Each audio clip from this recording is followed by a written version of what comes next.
말씀은 이사야 13장 1절에서 5절까지 이사야 13장 1절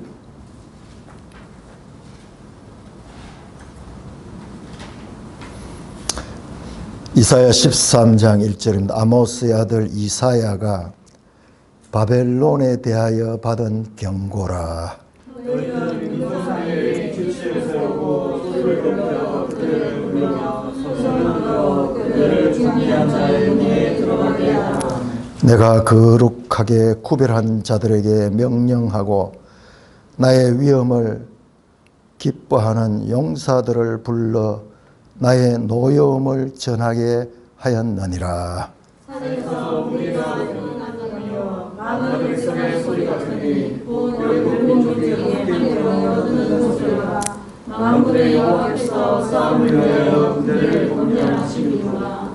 무리가 먼 나라에서 하늘 끝에서 왔으며 또 여호와와 그의 진노의 병기를 온 땅을 멸하려 함이로다. 자, 13장부터 23장까지는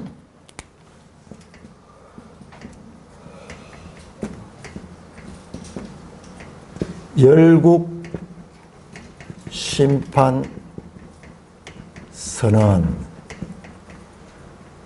여기서 열국이라고 하는 열나라가 아니고 한자로 마늘 열, 여러 나라 이야기할 때 열자입니다. 그런데 실제로 열나라예요. 열나라.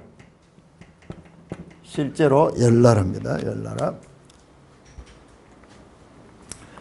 근데 제일 처음 나오는 나라가 바벨론입니다. 바벨론.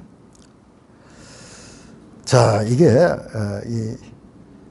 그냥 읽어가지고 이게 무슨 말 하는가 이 배경을 모르면은, 그러니까 이 역사를 봐야 됩니다. 자, 우리 지도책에 가면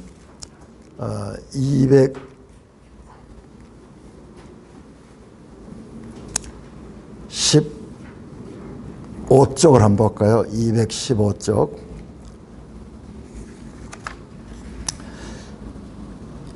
212쪽부터 보겠습니다. 자, 212쪽이 BC 7세기의 아수르 제국, BC 600년대입니다. 600년대의 아수르 제국이 이렇게 컸습니다. 여러분 이사야를 공부하려고 하면은 아수르 제국을 모르고는 읽어도 무슨 말인지 몰라요.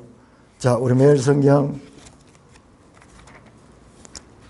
61쪽 함대로 60쪽에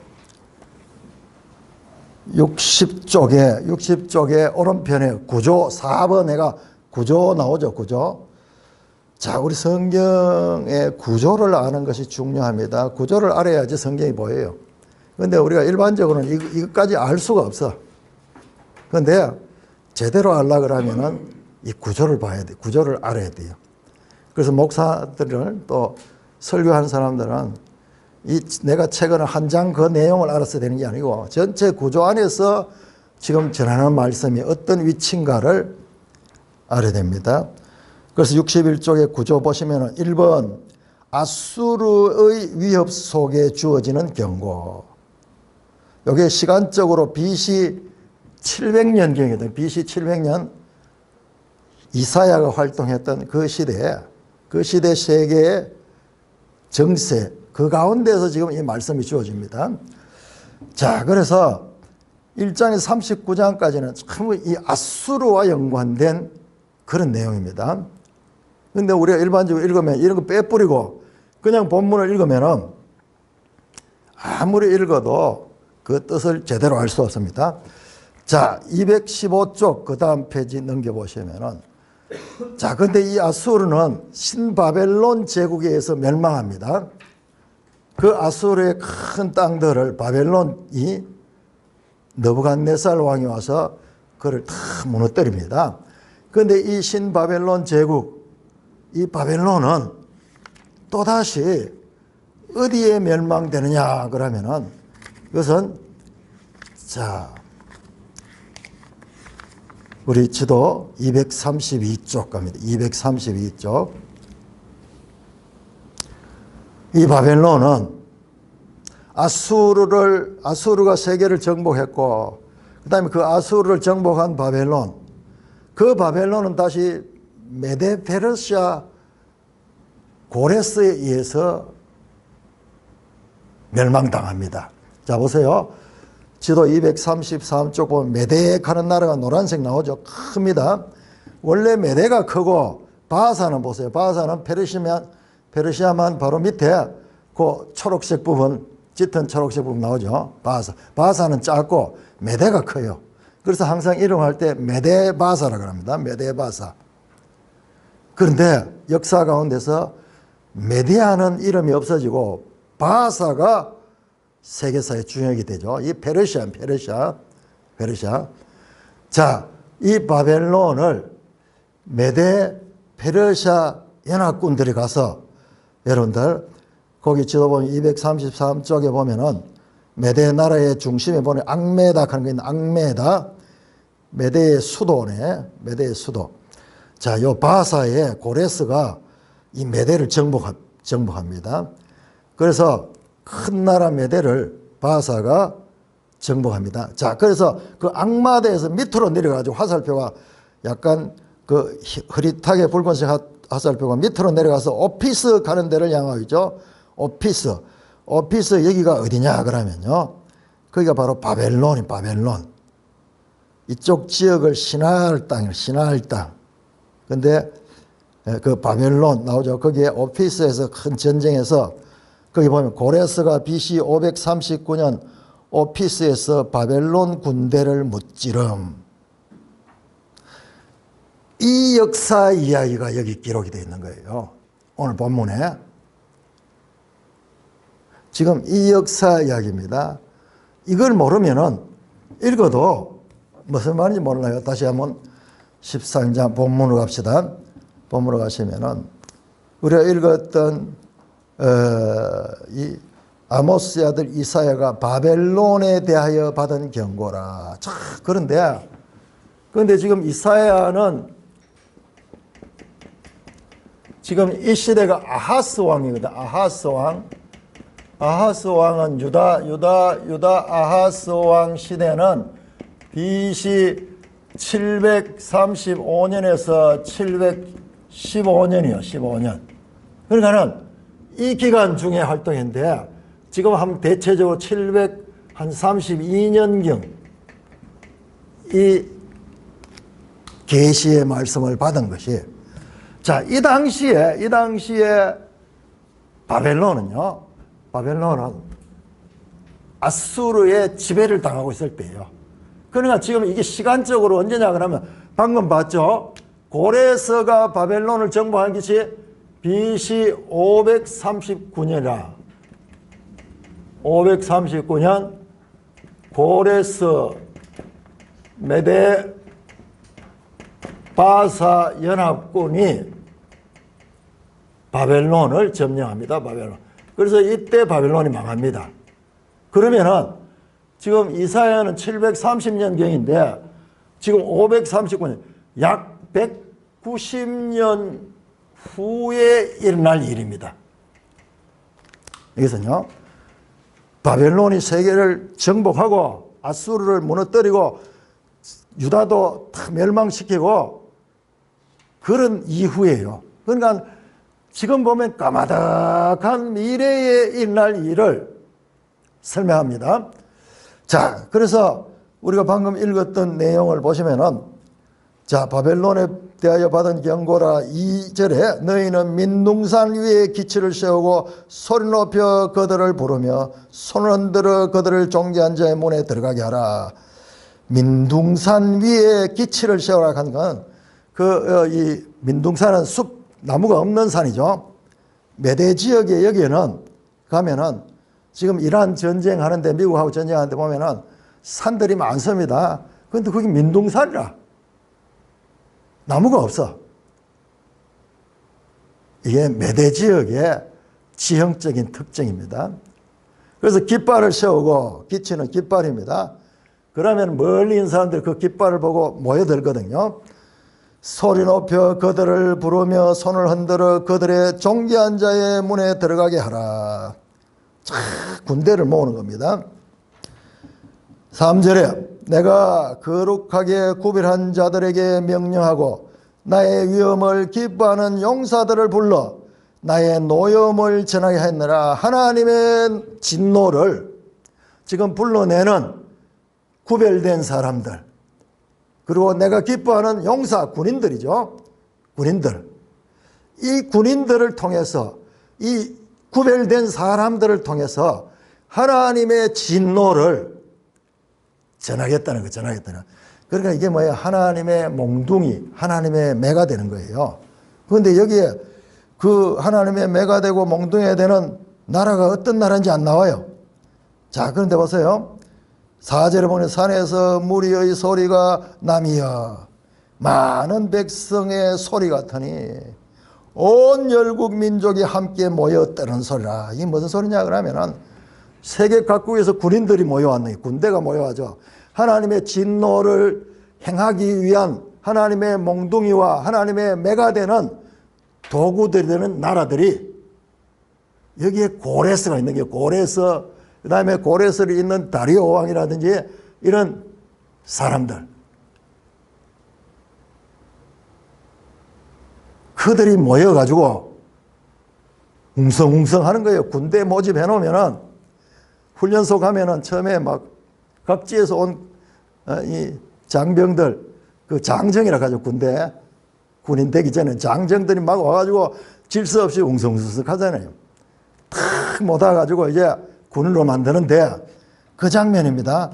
산에서 무리의 소리가 나며 많은 백성의 소리 같으니 온 열국 민족이 함께 모여 떠드는 소리라. 웅성웅성 하면서 많이 모여 있는 거예요. 만군의 여호와께서 사함을 위하여 군대를 검열하심이라. 하나님의 전쟁을 행하기 위해서 군대를 모아가지고 탁 준비시키는 그 장면을, 그 장면. 5절에 무리가 먼 나라에서 하늘 끝에서 왔으며, 여기 모인 무리들은 이스라엘 사람들이 아니에요. 여러 나라에서, 하늘 끝에서, 저 먼 땅에서, 먼 나라에서 모인 연합군이에요. 연합군. 곧 여호와의 진노의 병기라. 온 땅을 멸하려 함이라. 하나님의 진노의 무기로서 사용될 군대입니다. 여기 이 군대가 누구냐가 안 나와요. 자, 그런데 여러분 17절을 보세요. 17절 18절 우리 같이 읽습니다. 시작.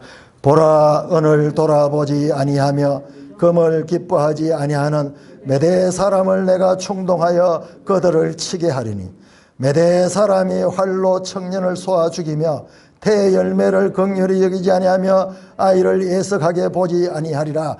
메대 사람들이 와서 하나님의 진노의 도구가 되어가지고 바벨론을 공격해서 바벨론을 망하게 하는 그 장면입니다. 하나님 바벨론에 대해서 진노가 가득 찹니다. 9절입니까? 9절. 보라, 여호와의 날 곧 잔혹히 분냄과 맹렬히 노하는 날이 이르러 땅을 황폐하게 한다. 13절도 나 만군의 여호와가 분하여 맹렬히 노하는 날에, 누구에 대해서? 바벨론에 대해서. 바벨론이 하나님 앞에 너무나 큰 죄를 짓고 교만해서 하나님을 대적하고, 그리고 세상의 나라들을 압제하고, 특별히 하나님의 택한 백성 유다 백성들을 포로로 잡아가고 그들에게 말할 수 없는 압제와 고통을 행했는 거예요. 그래서 비로소 이 군대가 누군가가 17절에 나오는 거예요. 아까 봤죠? 메대 큰 그 메대 나라가 와서 이제 바벨론을 공격하는 아까 봤던 그 오피스 전쟁 그걸 이야기하는 거 그거. 그래서 바벨론이 망하는 BC 539년 바벨론이 멸망하는 그 장면을 가리키고 있습니다. 여러분 질문 한번 해보겠습니다. 여러분 우리 성경 가운데서 바벨론이 멸망하는 날에 대한 장면이 한 장이 쫙 나옵니다. 바벨론이 멸망할 때 그 바벨론 왕궁에서 큰 잔치를 벌여가지고 1000명이 모이는 연회를 펼칩니다. 그리고 유다에서 가져온 여러 가지 그 성전의 기구들을 끄집어내가지고 거기에 술을 마시고 하는 그 날. 그게 어디 나올까요? 예? 그렇죠. 다니엘 5장에 벨사살 왕 시대에 나오는 장면. 그때가 여러분 한번 가봅시다. 다니엘 5장으로 가봅니다. 자, 그러니까는 우리 성경을 연구를 해보면요. 다 연결되도록 되어 있고, 이 책이 있고, 이 내용들이 여기 있는 거는 그냥 독립되어 있는 것이 아니라 나중에 딴 내용들과 다 연결되도록 그렇게 구성이 되어 있다. 그 성경을 많이 읽어서 그 서로 연결되는 것들을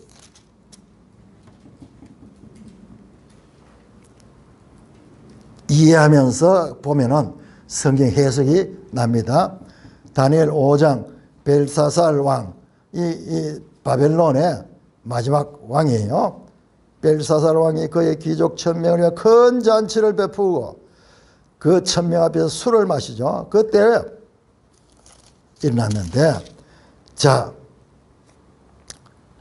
30절 5장 30절 31절 같이 읽습니다. 시작. 그날 밤에 갈대아 왕 벨사살이 죽임을 당하였고 메대 사람 다리오가 나라를 얻었는데 그때는 다리오는 62세였다. 갈대아 왕은 바벨론을 가리키죠. 바벨론의 또 다른 표현이 우리나라 대한민국 하기도 하고 한국이라 하기도 하죠. 갈대아 왕, 바벨론 왕 벨사살이 그날 밤에 죽는 거예요. 그날 밤에 죽는데 누구에게? 32절 메대 사람 다리오가 나라를 얻다. 바벨론을 정복하는 거야. 정복하는 겁니다. 그 장면을 가리킵니다. 그러니까는 메데바사 연합군이 지금 바벨론을 공격하는데 그렇게 되는 장면입니다. 이 장면이에요. 이 장면. 자, 그래서 하나님은 메데라는 나라를 들어가지고 바벨론을 징계하는 도구로 사용합니다.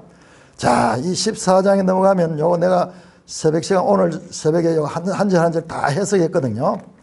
14장에 넘어가면요. 14장에 바벨론의 멸망의 장면을 아주 자세하게 기록하고 있는데, 자, 그 내용에 들어가기 전에 이 열국 심판 선언 가운데 왜 제일 먼저 바벨론이 나왔을까? 그리고 양도 많이 나와.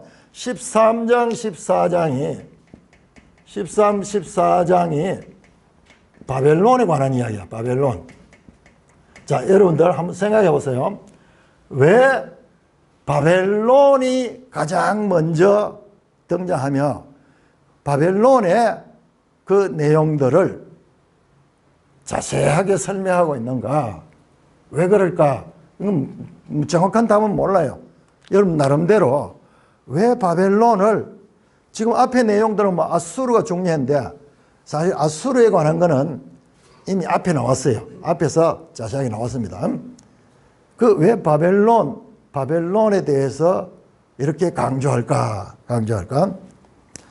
여러분 지금 이 바벨론 한 나라를 이야기하지만은요, 14장까지 읽어보면은 이건 바벨론 한 나라 문제이면서도 동시에 어마어마한 내용들이 이 속에 함축되어 있어.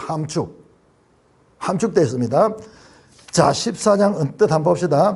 14장에 보면은 그 유명한 14장 12절 14장 12절 너 아침의 아들 계명성이 어찌 그리 하늘에서 떨어졌으며 너 열국을 엎은 자여 어찌 그리 땅에 지켰는고 네 마음에 이르기를 내가 하늘에 올라 하나님의 뭇별 위에 내 자리를 높이리라 내가 북극 지폐의 산 위에 앉으리라 가장 높은 구름에 올라가 지극히 높은 이와 같아지리라 하는도다.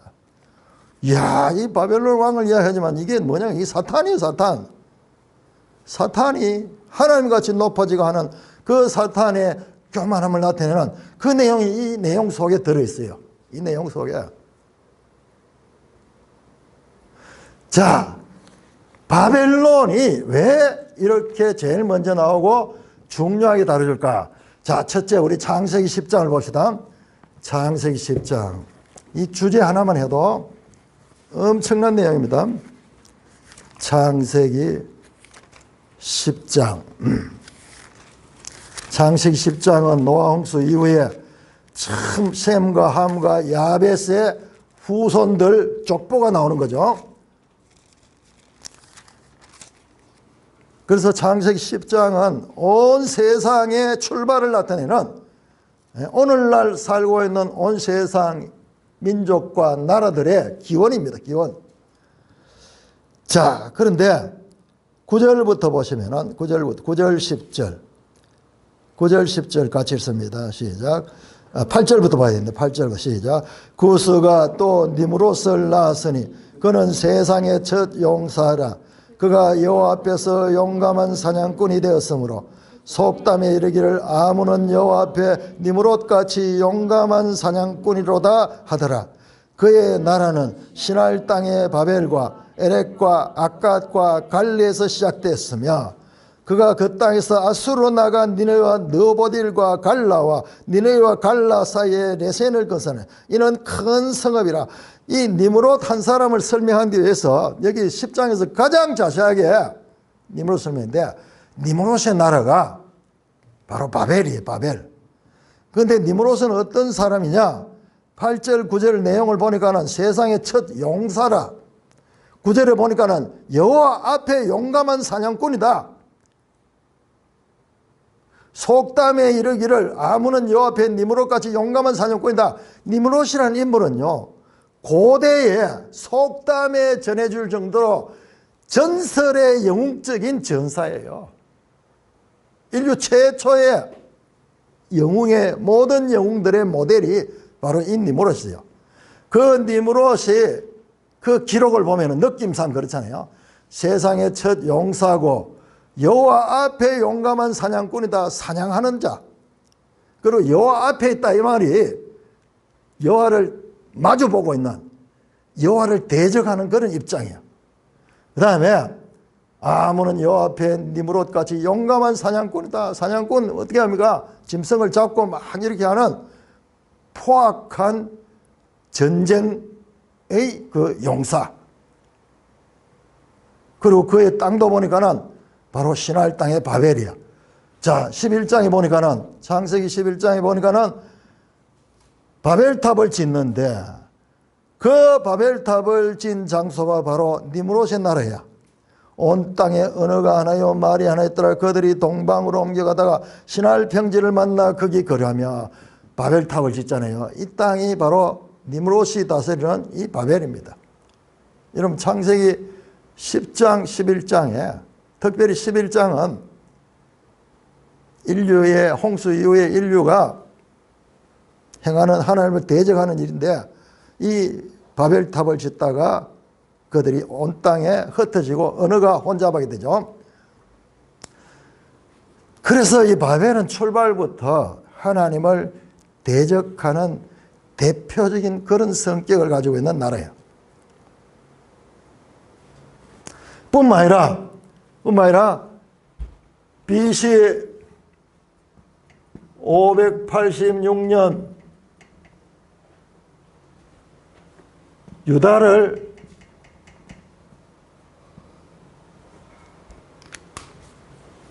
함락시키고 유다를 지배하고 유다인들을 바벨론의 포로로 잡아갔던 그 나라입니다. 그 나라. 뿐만 아니라 이 바벨론은요. 자, 우리 신약 성경 계시록 18장 요한계시록 18장하고 18장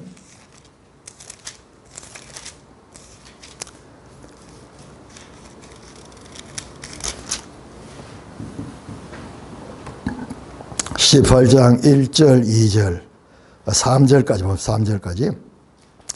같이 합독합니다. 시작. 이 일 후에 다른 천사가 하늘에서 내려오는 것을 큰 권세를 가졌는데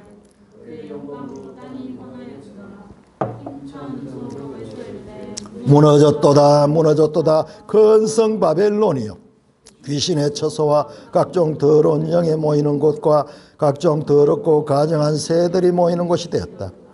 그 음행의 진노의 포도주로 말미암아 만국이 무너졌으며 또 땅의 왕들이 그와 더불어 음행하였으며 땅의 상인들도 그 사치의 세력으로 치부하였다. 사실상요 17장 18장이 다 바벨론 이야기야. 17장도 한번 보세요. 17장에는 음녀가 나오는데 큰 음녀가 나오는데 4절 5절 한번 읽고 가요. 4절 5절 시작. 그 여자는 자줏빛과 붉은빛 옷을 입고 금과 보석과 진주로 꾸미고 손에 금잔을 가졌는데 가증한 물건과 그의 음행에 더러운 것들이 가득하더라. 그의 이마에 이름이 기록됐으니 비밀이라 큰 바벨론이라 땅의 음녀들과 가증한 것들의 음이라 하였더라. 그러니까 마지막 계시록에 19장 되면은 예수님의 재림이 나옵니다. 그럼 18장은 세상 마지막이야. 세상 마지막에 등장하는 나라가 또한 바벨론이야. 바벨론. 자, 그래서 이 바벨론은 지금 이제 이것은 BC 500년대 바벨론을 이야기하고 있지만 이건 더 기원으로 올라가면은 저 창세기 그 함의 후손이에요. 함의 후손으로 시작해서 그 다음에 역사 가운데 유다 나라를 정복했던 그 제국 바벨론 뿐만 아니라 장차 예수님의 재림 전에 이 세상 나라를 대표하는 나라가 바로 이 바벨론. 그러니까 이 바벨론에 관한 메시지는요, 이런 전체적인 의미를 가지고 있는 거예요. 세상 나라를 대표하는. 그러니까는 우리가 이 성경 전체를 생각하면서 보면은 이게 비록 BC 539년의 사건을 가리키죠. 메대가 와서 정말 그 사건을 가리키지만은 그 사건과 더불어서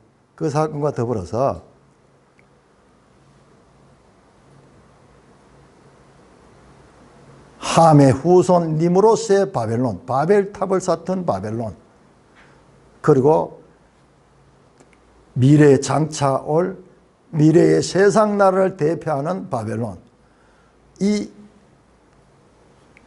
모습을 다 포함하고 있다.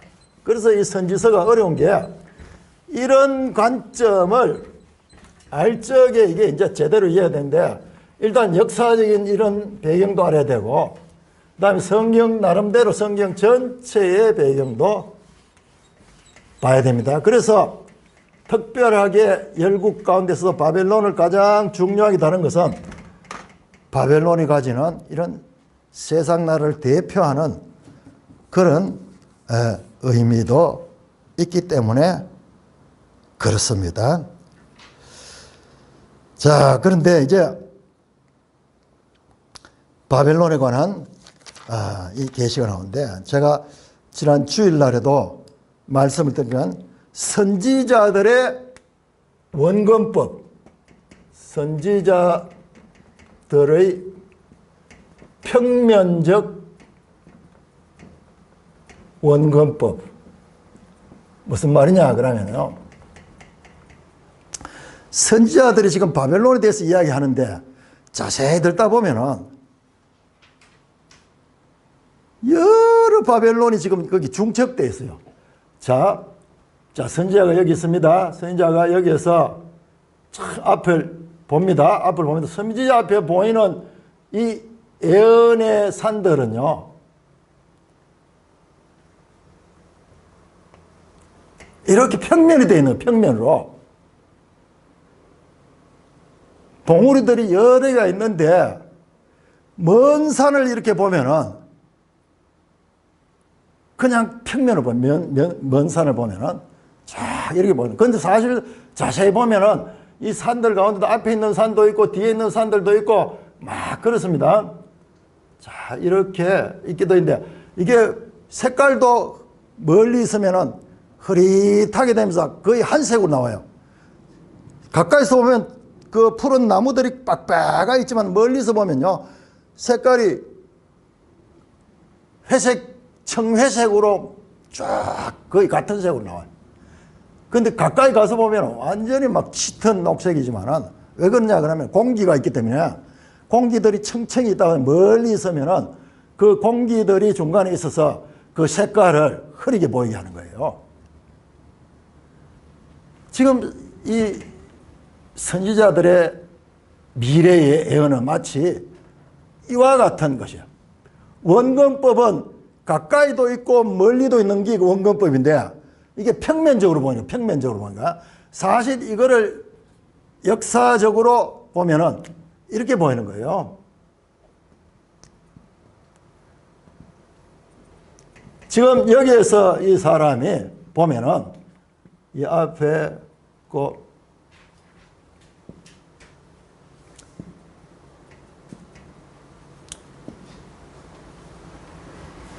이게 앞에서 볼 때 이렇지만은 옆에서 보게 되면은 옆에서 보면 이런 산들이 여러 개가 중첩되어 있는 거예요. 중첩되어 있는 거예요. 그런데 지난 시간에는 제가 이것을 그냥 BC 700년대, BC 500년대, 지금 바벨론에 관한 이야기는 500년대예요. 그런데 그렇게 봤는데 여기에서는 뭐가 있나 하면 여기에 에덴 동산 나와요. 에덴도 나오고 그 다음에 또 뭐가 나오느냐 그러면은 이건 세속 시간이잖아요. 시간의 것들이죠. 이건 예수님 오실 때 초림, 그 다음에 재림, 그 다음에 신천지, 새하늘 새 땅까지 다 나와요. 여기에. 자, 그런데 지금 이 바벨론에 관해서는 보면 여기에 또 하나 더 뭐가 있어요. 뭐가 있나 그러면은 우리가 보이지 않는 영계, 영적 세계, 영계에 하늘도 있고, 그 다음에 스올은 음부거든요. 음부도 있고, 이렇게 돼 있는 거예요. 그냥 선지자들 봤을 때 그냥 평면을 보인 거야. 이 속에 지금 여기에 에덴에 관한 이야기도 있고, 그 다음에 BC 700년대 이야기도 있고, BC 오늘 본문은 BC 500년대 이야기도 있고, 예수님의 초림에 관한 이야기도 있고, 재림에 관한 이야기도 있고, 이래 있지만은 선지자들이 지금 한 장에다가 막 나열해 놨는 거야. 그러니까 이렇게 평면으로 되어 있기 때문에 우리가 이것을 이와 같이 그 시간적 간격을 구분해내야 되는 거야. 구분해내야지 이해가 되지. 지금 에덴 이야기 하다가 갑자기 이 아수르 왕 이야기가 나오고 바벨론 이야기 나오고 막 이렇게 되거든요. 자, 그래서 성경에 나타난 선지자들이 보는 미래는 이와 같이 평면적이야. 사실은 이게 가까운 게 있고 먼 게 있는데 전부 다 평면으로 보여. 이거를 원근법적으로 보면은 이렇게 되는 거예요. 이 속에 시간들이 켜켜이 있다. 자, 그걸 가지고 한번 볼까요? 자, 그걸 가지고 보시면은 아까 봤듯이 17절, 18절에 보니까는 지금 앞에서 군대에 모였던 군대들이 정체가 드러나죠. 메대 사람, 메대 군대입니다. 메대 군대. 자, 요것은 BC 500년대 메대 다리오 왕의 그 군대, 메대 군대를 가리킵니다. 자, 그래서 하나님이 바벨론을 멸망시키는 그런 내용. 자, 14장을 합니다. 14장. 14장에 가면은요, 14장 1절에서 2절에는, 야, 이런 바벨론의 멸망 가운데 이스라엘의 해방이 나와요. 이스라엘이 그 바벨론의 압제에서 해방되는 그런 내용들이 나옵니다. 예? 이게 바로 고레스 칙령에 의해서 그 유다가 본국으로 돌아가는 그와 같은 내용이 그 속에 나옵니다. 자, 1절, 2절 한번 읽어봅시다. 같이 시작. 여호와께서 야곱을 긍휼히 여기시며 이스라엘을 다시 택하여 그들의 땅에 두시리니 나그네 된 자가 야곱 족속과 연합하여 그들에게 애속될 것이며 민족들이 그들을 데리고 그들의 본토로 돌아오니 이스라엘 족속이 여호와의 땅에서 그들을 얻어 노비로 삼겠고 전에 자기를 사로잡던 자들을 사로잡고 자기를 압제한 자들을 주관하리라. 그러면서 이스라엘이 포로에서 해방이 될 뿐만 아니라 바벨론 사람들이 오히려 이스라엘에 이스라엘을 섬기는 그런 이야기 나오는데 이것은 BC 530년 이후로 고레스 칙령에서 유대인들이 돌아올 때 에스라, 느헤미야 이 돌아온 사람들 그걸 가리키는 거예요. 그걸 가리키는데 동시에 그걸 가리키면서 뭘 가리키냐? 예수님의 초림 때를 가요. 예수님의 초림 때. 교회로 열방이 모여오는 것. 자, 교회 시대에는 이방인들이 이제 하나님 나라에 들어오잖아요. 그래서 사도행전에 보면은 이 유대와 사마리아와 땅끝까지 이른 내 정인되라 그러면서 이방인들이 교회로 들어오죠. 그래서 예루살렘 교회가 중심이 되는 여기에는 초림에 관한 내용. BC 500년대 메대가 이 바벨론을 정복하고 고레스가 다시 메대를 정복해서 이게 이 페르시아가 됩니다. 페르시아의 고레스 왕의 칙령에서 유다 백성들이 본국으로 돌아가는 이야기이면서 동시에 예수님이 오셨을 적에 이제 교회가 세워지면서 사도행전에 이방인들이 하나님 나라로 침입할 수 있는 그 내용도 여기에 암시가 되어 있습니다. 뿐만 아니라 아까 봤던 9절에서 14절 한번 교독해 봅시다. 자, 이 내용은 아주 중요한 장인데 저도 이번에 확실하게 이 내용을 이야기했습니다. 자, 9절에서 14절까지 아래의 스올이 너로 말미암아 소동하여 네가 오는 것을 영접하되 그것이 세상의 모든 영을 너로 말미암아 움직이게 하며 열방의 모든 왕을 그들의 왕자에서 일어서게 하므로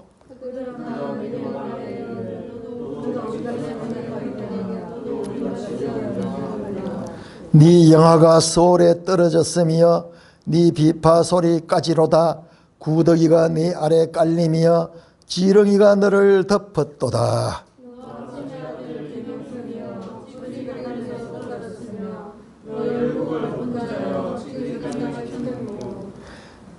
너가 너 마음에 이르기를 내가 하늘에 올라 하나님의 뭇별 위에 내 자리를 높이리라. 내가 북극 지폐의 산 위에 앉으리라.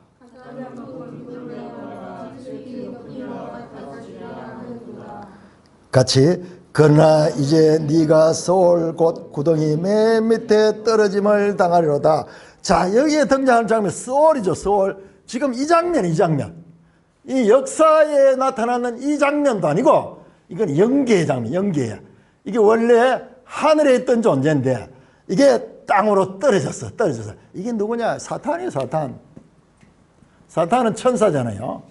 그런데 천사들 가운데서도 아주 지위가 높은 천사인데 사단이 교만해가지고 그거 보면은 북극 지표의 산에 올라가며 지극히 높은 자와 비기라, 지극히 높은 자, 하나님과 동등하고자 하는, 그래서 창세기 3장에서 뱀이 하와에게 말하자, 네 눈이 밝아 하나님과 같아지리라. 그게 그 말이에요. 하나님과 동등하게 된다 이 말이야. 그 사상이 바로 사탄의 사상이야.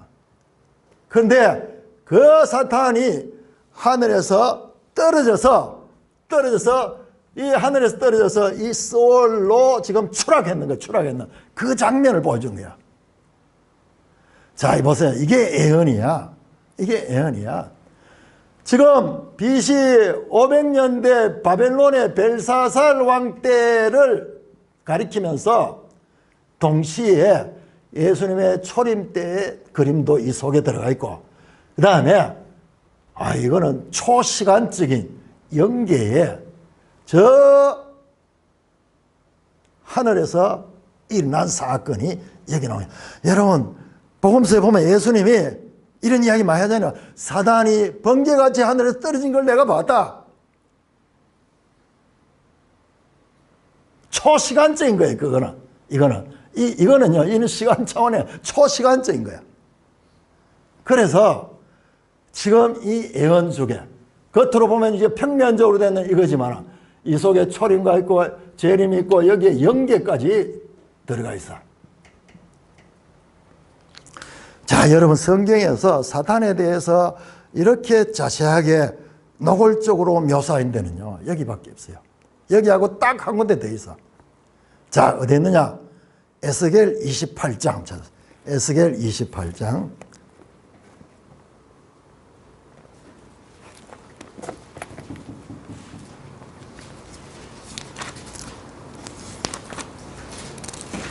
선지서가 어렵지만요, 많이 읽어놓으면은 읽다가 보면 아주 인상적인 그런 것들이 나와요. 그런 것을 많이 경험을 해야 돼. 그러다 보면 나중에 뭔가 이것들이 쭉 정리가 돼요. 같은 유형들이 있다는 걸 발견하게 돼요.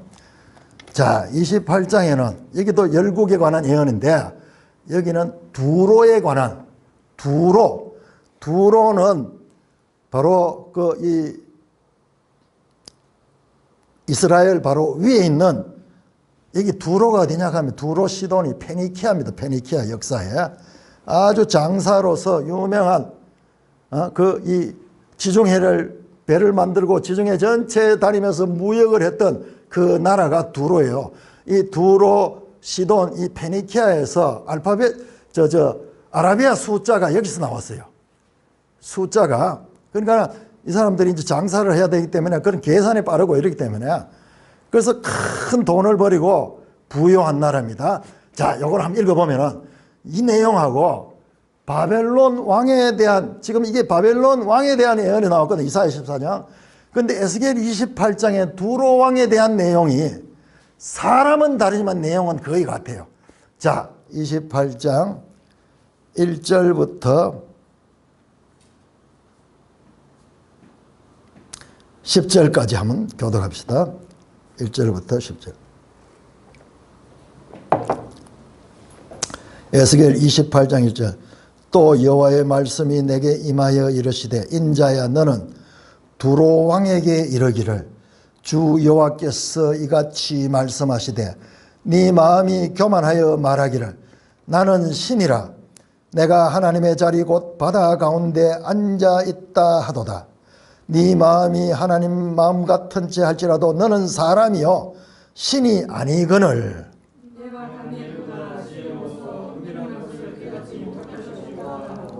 내 지혜와 총명으로 재물을 얻었으며 금과 은을 곡간에 저축하였으며,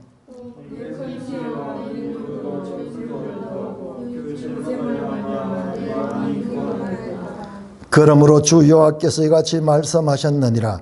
네 마음이 하나님의 마음 같은 채 하였으니.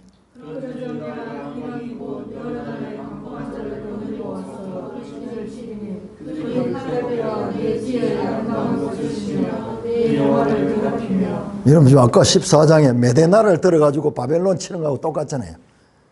딴 나라를, 강포한 나라, 보통 나라가 아니고 아주 폭력적인. 또 너를 구덩이에 빠뜨려서 너를 바다 가운데서 죽임을 당한 자의 죽음같이 바다 가운데서 죽게 할지라. 내가 너를 죽이는 자 앞에서도 내가 하나님의 왕이니라. 너를 치는 자 앞에서 하나님의 주님이니라.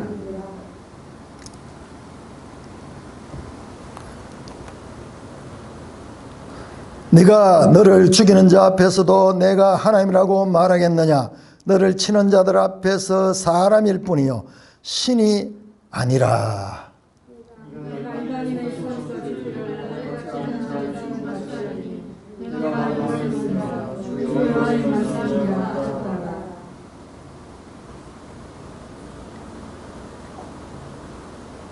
자, 그렇게 보시면은, 자, 여기도 보세요.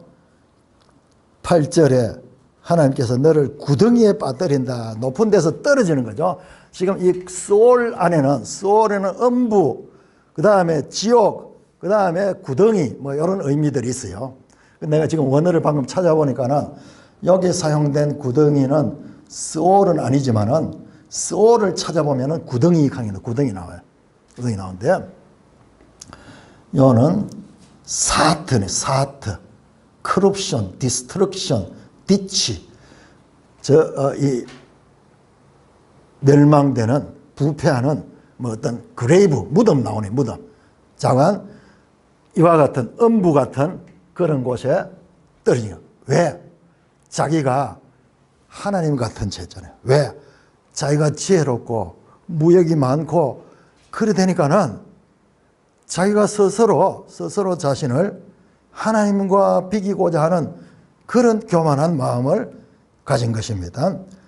자, 그러면서 보세요. 11절에서부터 18절까지 19절까지 교독합니다. 자, 이번에는 자세히 한번 읽어보세요. 이게 무슨 이야기인가? 두로왕 이야기인데 갑자기 이야기가 두로왕이면서도 또 좀 달라요. 자, 12절. 인자야 여호와의 말씀이 또 내게 임하여 이르시되.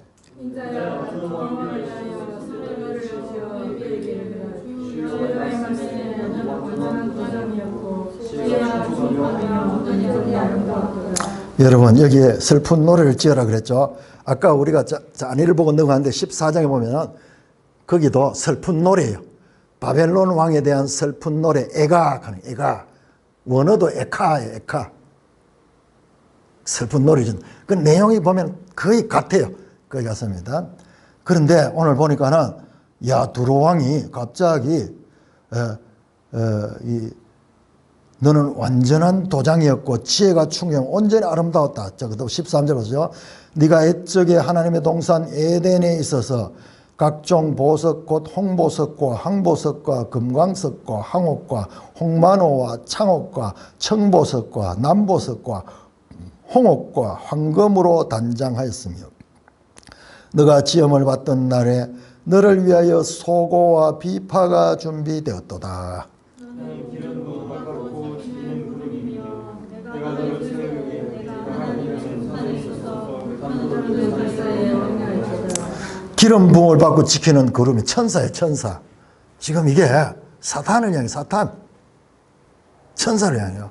에덴에 완벽하게 아름다운 곳에 거기에 이 지키는 그룹 천사인데, 네가 지음을 받던 날부터 내 모든 길에 완전하더니 마침내 네게서 불의가 드러났도다.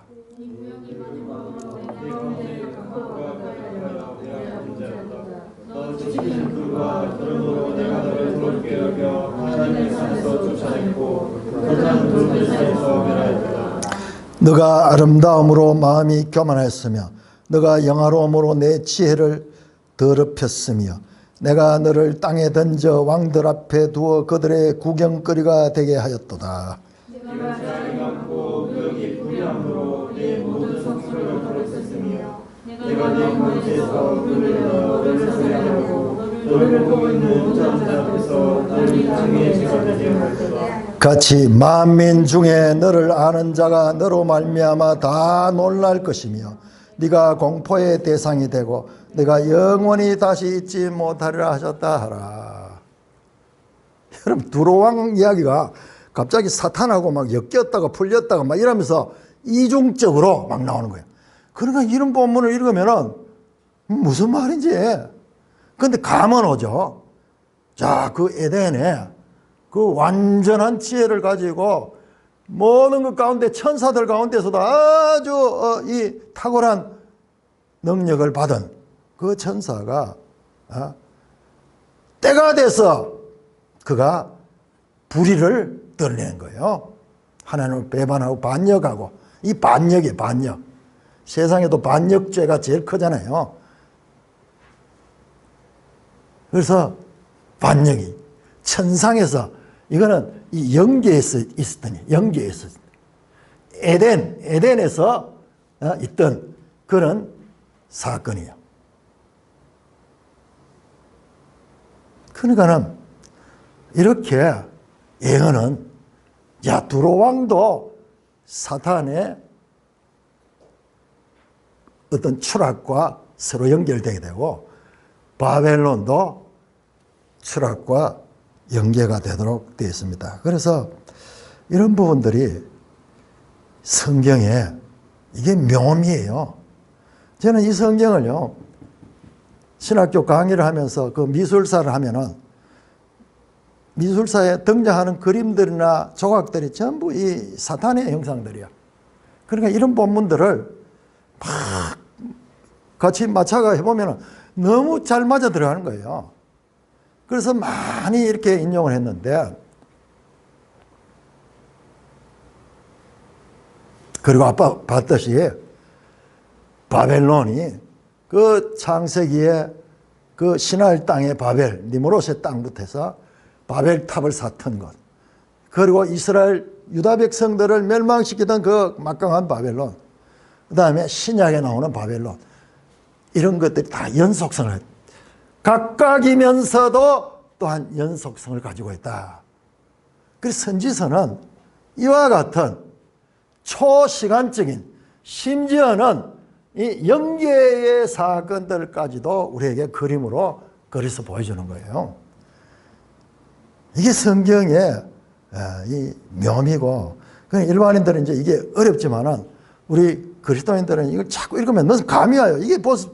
모습이 창세기 3장에 뱀이 나타나가지고 뱀이 가장 강조한 자를 같잖아요. 지혜로운 거예요, 지혜. 그래서 하와에게 접근해가지고, 그 다음에 네가 하나님같이 될 수 있다. 그러면서 하나님 말씀을 비틀어가지고 타락하게 만들고, 그래서 에덴에서 쫓겨나게 만드는 그 에덴에 있던 뱀의 모습과 닮아 있잖아요. 그런데 그게 어떻게 역사에 이 두로 왕에게 또는 바벨론 왕에게 그렇게 적용이 되는가? 자, 이것은 우리가 그렇게 볼 수 있어요. 우리가 세상에서 교만해지고 이 교만하다 하는 이게 사탄의 특성이에요. 사탄의. 교만은 인간관계에서는 교만은 별거 아니에요. 그런데 이 교만의 특징은 자신을 하나님과 비교하는 거야. 자기를 하나님 자리에 놓는 거예요. 그 교만하면 딴 사람을 무시하게 되고, 그러면서 하나님이 어디 있냐 그러면서 시편에 말씀하시죠. 어리석은 자는 그 마음에 이르기를 하나님이 없다 하도다. 이게 바로 사탄이 주는 마음이야. 교만한 마음. 네가 하나님이야. 세상의 종교를 보세요. 전부 네가 하나님이다. 네 마음이 이게 하나님이 네 마음을 비워야 된다. 뭐 이러면서 전부 마음을 수련하는 그런 이야기를 하는데, 그게 사탄의 이 가르침입니다. 자, 이렇게 두로 그리고 바벨론, 성경 전체에서요 사단의 속성에 대해서 가장 자세히 나온 부분이 이 두 개예요. 두 개. 근데 아주 보면은 비교해 보면은 공통점을 가지고 있으면서 사단은 영계에 보이지 않는 그와 같은 이 천사, 영계의 그 세력이기 때문에, 그런데 이 영계의 세력 사탄이 공중권세를 잡은 자가 돼가 역사 가운데서 하나님이 없는 이 사람들을 지배해왔던 너희도 그때는 세상의 공중권세를 잡은 자에게 속하여 있었더니 이제는 예수 그리스도 안에서 주인이 바뀌게 되는 거는 이제는 거기에서 해방이 된 상태입니다. 자, 그래서 이 바벨론 왕에 대한 예언, 그리고 에스겔의 두로왕에 대한 예언, 이런 것들은 이런 포괄적인 의미를 가지고 있으면서 이 내용을 자세히 공부를 하면요, 나중에 계시록에, 자, 하나만 더 봅시다. 자, 13장, 자, 바벨론이 황폐한 모습이 두 군데 나옵니다. 자, 13장 21절.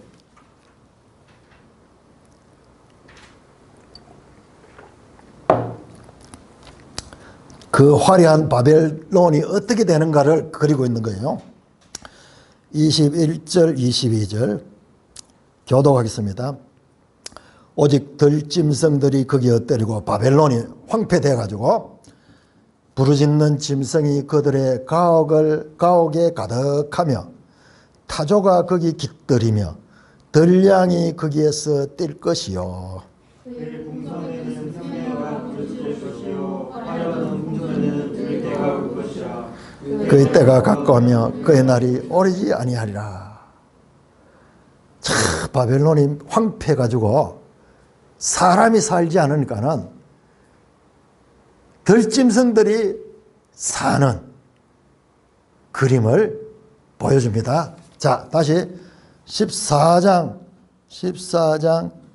22절 23절 여기 다시 한 번 더 바벨론의 황폐함이 나옵니다. 14장 22절 만군의 여호와께서 말씀하시되 내가 일어나 그들을 쳐서 이름과 남은 자와 아들과 후손을 바벨론에서 끊으리라. 나 여호와의 말이니라.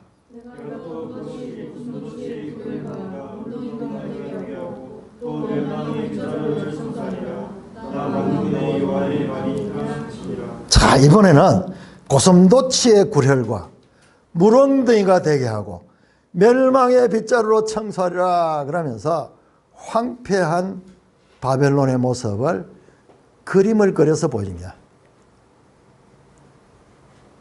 이미지 메시지, 이미지를 통해 그림 같은 이미지를 보여주면서 바벨론의 황폐를 그려 보여주는 것으로 직설법으로 바벨론이 완전히 망했다 이렇게 하지 않고 이 고슴도치가 거기에 집을 짓고 살고 있고 멸망의 빗자루 청소하고 거기에 들량과 성냥이와 들깨가 거기에 부르짖는 그런 곳이 될 것이다. 이것은 바벨론이 완전히 황폐할 것을 말합니다. 자, 계시록 18장 다시 한번 합시다. 요한계시록 18장. 자, 그러면 요한계시록 18장도요 해석이 됩니다. 해석입니다. 자, 요한계시록 18장 2절 같이 있습니다. 시작. 힘찬 음성으로 외쳐 이르되 무너졌도다 무너졌도다 큰 성 바벨론이여 귀신의 처소와 각종 더러운 영이 모이는 곳과 각종 더럽고 가증한 새들이 모이는 곳이 되었다. 무슨 말입니까? 바벨론이 무너졌다. 바벨론이 이제 멸망했다. 그리고 바벨론이 어떻게 됐다고? 귀신의 처소와 각종 더러운 영이 모이는 것과 각종 더럽고 가증한 새들의 모이는 것은 완전히 황폐되니까는 완전 이런 이 앞에 나왔던 들짐승들이 살던 고슴도치가 집을 짓고 살던 그런 장면을 이야기하는 거예요. 이게 뭐 특별하게 무슨 귀신이 살고 뭐 이런 게 아니고 그 황폐한 모습을 그리는 그런데 최종적으로 하나님을 대적한 나라의 대명사인 그 바벨론 인본주의 바벨론 세력은 비참하게 그렇게 멸망할 것을 그림으로 보여주는 내용입니다. 자, 이렇게 이제 구약 성경과 신약 성경을 연결해서 이런 식으로 선지서들을 꾸준하게 읽으면서 수사적 표현법, 이런 것들도 계속 익혀야 돼. 그 시대 사람들의 그 표현법, 시간을 이야기할 때 또는 황폐한 것을 이야기할 때 그림으로 자꾸 이렇게 그려 보여주는 그런 표현들이 성경에 반복적으로 많이 나오고 있습니다. 나눌 말씀 있으시면은